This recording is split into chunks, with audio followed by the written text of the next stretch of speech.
At the end of 2018, coming into 2019, I upscaled all the parts and put it down on paper. As you can see there, I put it on these huge rolls. That way I can always have it as a reference. It took me at least a month to get it all down on paper, but once I did, then I got into cutting out or transferring it over to cardboard and then cutting it all out. Sadly, in 2024, I ended up throwing out the Mark II Titan because I ran out of room in our double garage and I didn't want to pay for storage. But luckily, I kept the plans, which I still have to this day, so I can rebuild it whenever I want to. Unfortunately, due to a corrupted hard drive, I had lost all of the data or the entirety of the build of the Mark II. I'm absolutely shattered because this was a whole year's worth of work. It could not be recovered by professionals. But anyway, I had a photographer from Weta Workshop come out and take photos of the Titan, so I was extremely proud of it. So what I used in this build was obviously just a pencil, roller, box cutter, mounds and mounds of hot glue, also cardboard corners. These were solid. This kept everything at 90 degrees.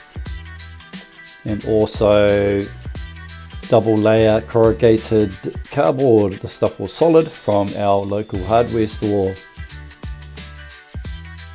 And again, assembling it was pretty straightforward.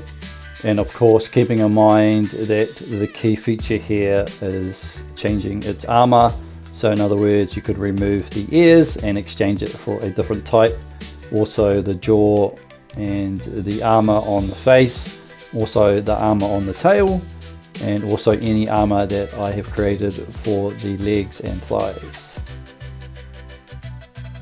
The Mark I Titan cost me around $40 to make it, as opposed to the Mark II, which cost me around $500.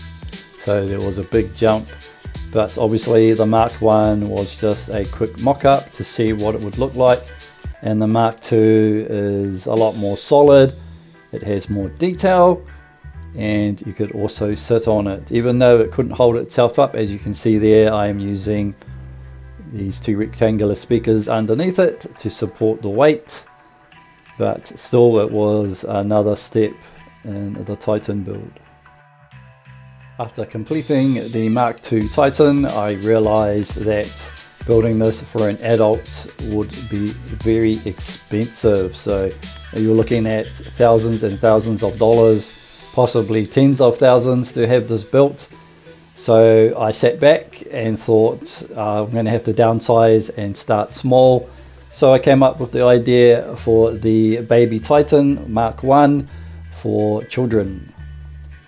As you can see there, I am inserting the tail.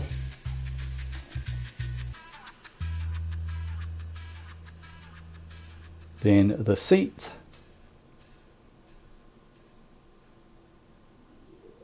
Now I'm going to put the fins on the back end. This was derived from the Great Saber. So while I was assembling this, I was thinking about the power source that would go inside of the adult Titan.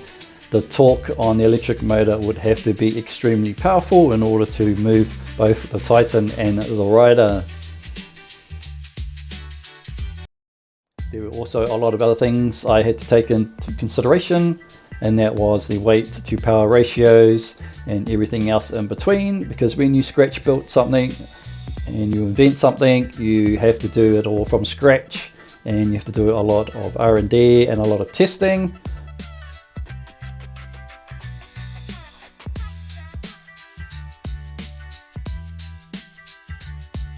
And because I am a cosplayer, I also came up with the idea to have weapons for the rider. So I came up with 2 guns and 2 swords. So the guns slide in on the front end of the Titan, and the swords slide in on the back end. In the next video, I will discuss the Mark I Baby Titan.